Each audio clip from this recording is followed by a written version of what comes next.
Hello everyone, welcome back to the channel. So students, आज हम करने जा रहे हैं हमारा नेक्स्ट चैप्टर स्टार्ट, वो है डेथ ऑफ अ पार्टनर। अब हम देखते हैं डेथ ऑफ अ पार्टनर में हम कौन कौन सी कैलकुलेशंस हमने करनी है। ठीक है, क्या क्या कैलकुलेट करना है, कौन सा अकाउंट हमने स्पेशली प्रिपेयर करना है। ओके, हमने जो डेथ हो रही है किसी पार्टनर की, उसे हमने क्या क्या देना है। फर्स्ट वन, कैपिटल में शेयर। ठीक है, उसका कैपिटल शेयर देना है। सेकेंड वन, रिजर्व शेयर देना है। नेक्स्ट देना है हमने शेयर ऑफ गुडविल। प्रॉफिट और लॉस ऑन रिवैल्यूएशन, ये तो हमारा पुराना ही है, ये तो हम eight the time of retirement भी देते हैं। अब डेथ ऑफ अ पार्टनर में हम क्या एक नई चीज देते हैं पार्टनर को, वो हम देते हैं his share of interim profit. Interim profit क्या होता है? ये जो प्रॉफिट है, पहले जब हमारा अकाउंट स्टार्ट होता है, हमारा ईयर स्टार्ट होता है 1 अप्रैल को 2022 को। ठीक है, और 31 मार्च 2023 को ख़त्म होता है।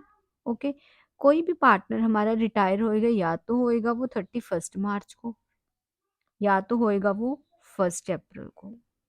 ठीक है, कोई भी पार्टनर हमारा इन बिटवीन रिटायर नहीं होता, लेकिन जो डेथ है वो हमारी अनसर्टेन है, हमें नहीं पता कब हो जानी है। ठीक है, अगर हमारे किसी पार्टनर की death on in the middle of the year हो रही है, दैट इज ऑन 30 सितंबर। ठीक है, सो इट मीन्स उस पर्सन ने हमारे पास 6 मंथ्स काम करा है, 6 मंथ्स उसने हार्ड वर्क करा है।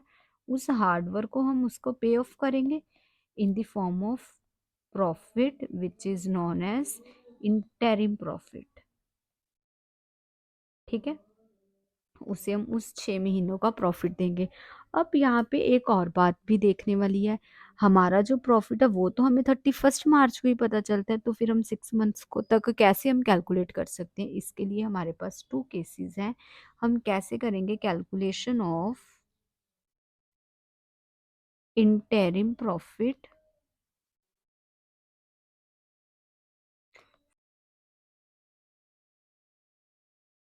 फर्स्ट वन है, जब हमारे पास on the basis of time period है, average of previous years profit, इसमें हमारे पास गिवन होएगा प्रीवियस ईयर्स प्रॉफिट, मतलब कि हमारे पास प्रीवियस ईयर्स के प्रॉफिट गिवन होंगे। ठीक है, सबसे पहले हमारा फर्स्ट स्टेप कौन सा है? स्टेप वन कौन सा? हमने एवरेज प्रॉफिट कैलकुलेट करना है। वो हमारा कैसे निकलेगा? Sum of all years profit divided by number of years. Second step में हमने क्या करना है? हमने टाइम पीरियड अप्लाई कर देना, मतलब कि कितने मंथ्स तक हमारे पास उस पार्टनर ने काम करा टिल डेथ। ओके, और थर्ड में हमने क्या करना है? हमने उस पार्टनर का शेयर लगा देना है, शेयर ऑफ दैट पार्टनर। ठीक है, अब हम इसका एक क्वेश्चन करते हैं जिससे आपको और क्लियर होएगा हमने कैसे कैलकुलेशन करनी है। Ram, Manu and Hari were partners in a firm. Hari died on 31st June 2023. His share of profit from closure of accounting year till the date of death was to be calculated on the basis of average profit of last 3 years. यहाँ पे उन्होंने बोला कि आपने calculate करना है उसका share on the basis of last 3 years profit. हम एवरेज प्रॉफिट पहले निकाल लेंगे, फर्स्ट स्टेप हमारा एवरेज प्रॉफिट होएगा। और प्रॉफिट्स हमारे पास गिवन है 1,20,000, 1,10,000, 1,30,000। सो अब हम फर्स्ट स्टेप फॉलो करेंगे। फर्स्ट स्टेप हमारा क्या था? Average profit is equals to 1,20,000 plus 1,10,000 plus 1,30,000 divided by 3। अभी यहाँ पे हमारे पास 3,60,000 आ गया, डिवाइडेड बाय 3, दैट इज 1,20,000 हमारे पास आ गया एवरेज प्रॉफिट। ठीक है, अब सेकंड स्टेप में हमारे पास क्या आएगा?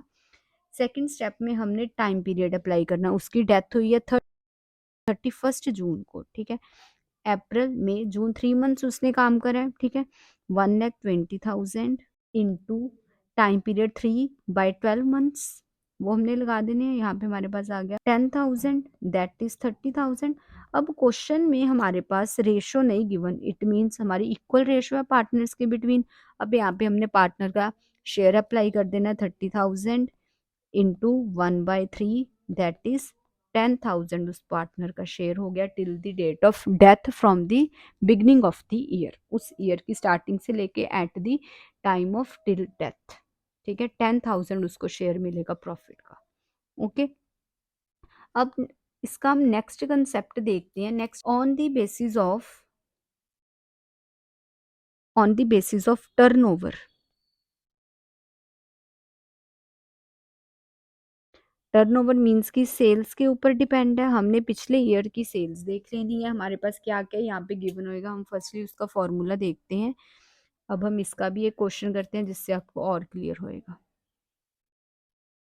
A, B and C were partners sharing profit and losses in the ratio of 2 to 1. C died on 30th June 2023. Profit and sales for the year ended 31st March 2023 were 1 lakh and 10 lakh respectively. Sales during April to June 2023 were 1,50,000। यहाँ पे हमारे पास क्या क्या given है, हमारे पास profit भी given है, सेल्स भी गिवन है, और हमारे पास सेल्स ड्यूरिंग द ईयर भी गिवन है। And you are required to calculate share of profit to see till the date of death. अब यहाँ पे हमने अपना फॉर्मूला लगाना है। स्टेप 1 है हमारे पास previous year profit. Previous year profit हमारे पास 1 लाख है, 1 lakh divided by 10 lakh to 100। ठीक है, 1/10 दैट इज 10% आ गया। अब जो हमारे पास सेकंड स्टेप में जो हमारे पास till the date sales given है 1,50,000, इसके ऊपर लगाएंगे हम 10% 15,000। अब 15,000 में हमने पार्टनर का शेयर अप्लाई कर देना 15,000 इंटू 1/, उसका शेयर कितना है 1/5 दैट इज 3,000 हमारे पास आ जाएगा उस पार्टनर का शेयर।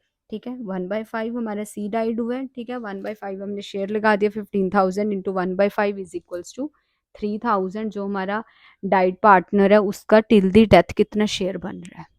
ओके, सो स्टूडेंट्स आज हमने करा है death of the partner. Death of the partner में हमने एक और चीज़ सीखनी है, वो टॉपिक हम कल करेंगे, वो है executors account. Death of the partner के टाइम पे हमारे पास एग्जीक्यूटर्स अकाउंट बनता है, ना कि पार्टनर्स कैपिटल अकाउंट और ना कि पार्टनर्स लोन अकाउंट जिस पार्टनर की डेथ हो रही है। और बाकी सारी हमारी कैलकुलेशन सेम है। यहाँ पे सिर्फ हमने इंटरिम प्रॉफिट की कैलकुलेशन करनी है जो कि हमारी इन बिटवीन डेथ हो रही है, उसके कारण हम अपना प्रॉफिट कैलकुलेट कर रहे हैं। प्रॉफिट हमारा कैलकुलेट 2 बेसिस के ऊपर होएगा। अगर तो हमारे पास प्रॉफिट्स पिछले साल की गिवन है उसके बेसिस के ऊपर हम कैलकुलेशन करेंगे। अदरवाइज अगर हमारे पास पिछले ईयर का प्रॉफिट और सेल्स गिवन है तो हम उसके बेसिस के ऊपर भी कैलकुलेशन कर सकते हैं। इन सिंपल हम बोल सकते हैं on the basis of time period and on the basis of turnover और सेल्स। ठीक है, 2 बेसिस के ऊपर हम अपना प्रॉफिट कैलकुलेट कर सकते हैं। डेथ पार्टनर का, अगर हमारी डेथ इन बिटवीन हो रही है, अगर एट द एंड ही हो रही है, by chance at the and he हो रही है, तो उसे हम उसका पूरा शेयर फुल ईयर का मिलेगा। फर्स्टली हम, अगर हमारे पास मंथ्स में गिवन है तो हम 12 by time period by months लेंगे। अगर हमारे पास डेज गिवन है देन डिवाइडेड बाय 365 डेज हम कैलकुलेट करेंगे। Okay, so students, hope so आपको आज का टॉपिक क्लियर हुआ होगा। Please students do subscribe, like, share and comment. Thank you.